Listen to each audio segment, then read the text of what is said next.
Boom. Oh, that's okay. That can happen. Yeah. Okay. You starting out? You want to start? Start with your questions. Okay. Okay. How does the child being a narrator have an impact on the whole story? I feel like when I talk to, from Cole to K, I feel like from his point of view, it's like, when it's from his point of view, it's like it's his innocence, and it just feels worse. Because, like, it's a child going through all this versus an adult, and it's like, oh, you gotta get yourself out of the situation. And on top of that, he got a 5-year-old little sister who don't really know what to do, and throughout the story she's irritating, and she's like the little sister that's in the way. Yeah, she basically is. But she's not really in the way, but like she's in the way. She's not like she's purposely putting herself in the way. Yeah. And she is 5. Yeah. How old is Kate supposed to be? 11. Oh dang. I thought it was 9. He got 11. Dang. So it's like Look back. So then, I feel like, cause at the end of the story, when what did he say? I can't remember. Yeah, that made it worse. So I was like, oh, that sounded really bad. Yeah. That was like the saddest line. And then, not that one. Does being in a hopeless predicament account for being greedy and dishonest? Wait, what? Does being in a hopeless predicament account for being greedy and dishonest? No, because the uncle knew better. He could have found some other kids to give away instead of his niece and nephew. I feel like everybody knows better, because when you think about like homeless people stealing and breaking into people's stuff, we know why they're doing it, but everybody kind of excuses it. But and like same thing for like when people have like bipolar syndrome and they do bad things, people excuse it, but it's not excusable. Inexcusable. I don't know. You can't just be selling children. And I know they poor and all, but come on, you buying bicycles and you about to give your niece and nephew away. Right, you can't. All this money, you could have been left. Oh, you bought the motorcycle too. Yeah.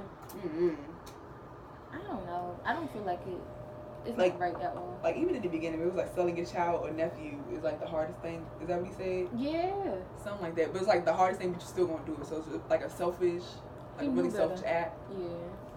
And I don't know, but I guess if times you get hard, you gotta make decisions.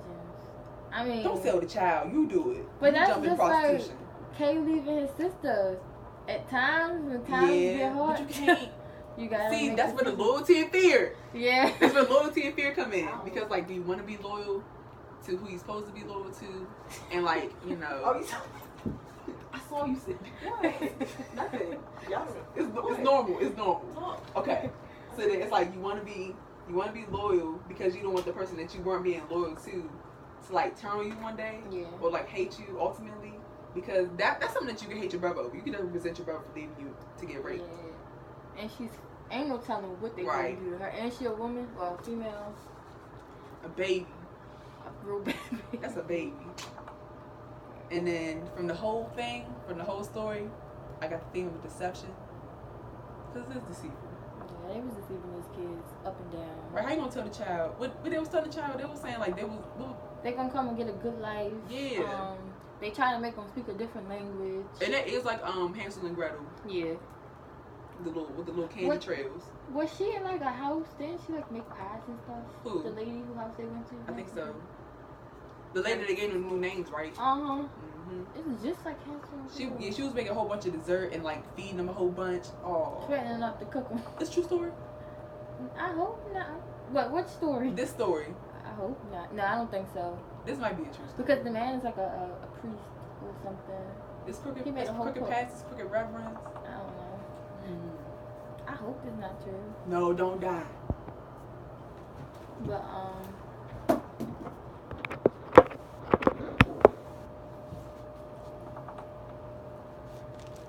what's your last question?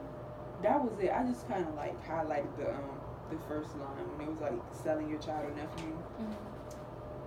And then I didn't really. Uncle Fofo was the one that was taking them around, right?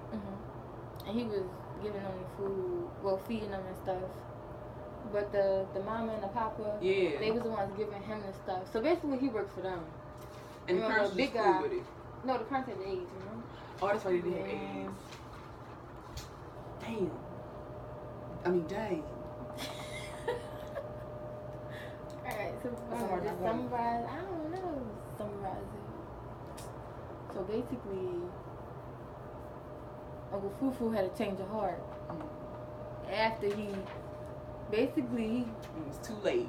Called it molestation, sexually assaulted the kids, introduced them to sex. Had a change of heart. Oh, and speaking of that, I feel like, what was that other question? Which one? About the section that's being hopeless in a hopeless predicament. Yeah. That one.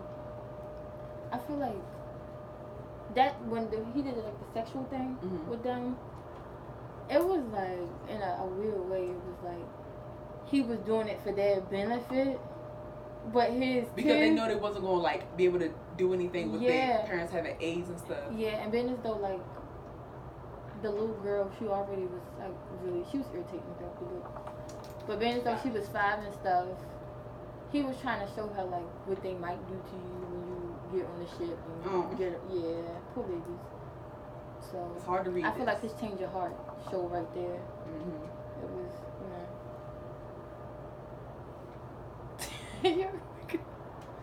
I don't know, his change of heart was showing right there. Yeah. But, so you would call him a dynamic character then? Yeah. Boom. Because he did die in their honor, even though he brought them into this mess. Yeah. Either way, I feel like they would have eventually either stole the kids from him or. I kind of got that the brother was going to try to commit suicide or something. Because he probably just wanted to get out of it, and the little girl, I feel like she was going to end up being alone. And hopeless, like, regardless. Yeah. But what else? Oh, they killed him, and then these new capturers took the kids, had them in a room, and little man was like, "My uncle died, and I gotta find the keys to the window." Oh my goodness! And his sister, she got them caught. She the reason they got caught. This gotta be a movie. It needs to be. I think it is. I feel like I heard it is. It sounds like The Color Purple almost, but it does sound like The Color Purple. Because then she got taken away. Yeah. One sister get left behind. And then only because so he could have sex with her too. That's crazy. And then it was the ugly one. Don't call her the ugly one. It's because she that's crazy. It's because she had shorter hair and her hair wasn't and her face wasn't glowy and stuff like the other girl. Come on. She's not the ugly one. No. She just needed more work. But I don't know. The end of the story was real sad. Yeah. It was. He left his sister. I did like this book though. I like when we read stuff like this, but it's more real. It gets intense. Yeah. But that's it. That's what we got for you. Oh, it's time.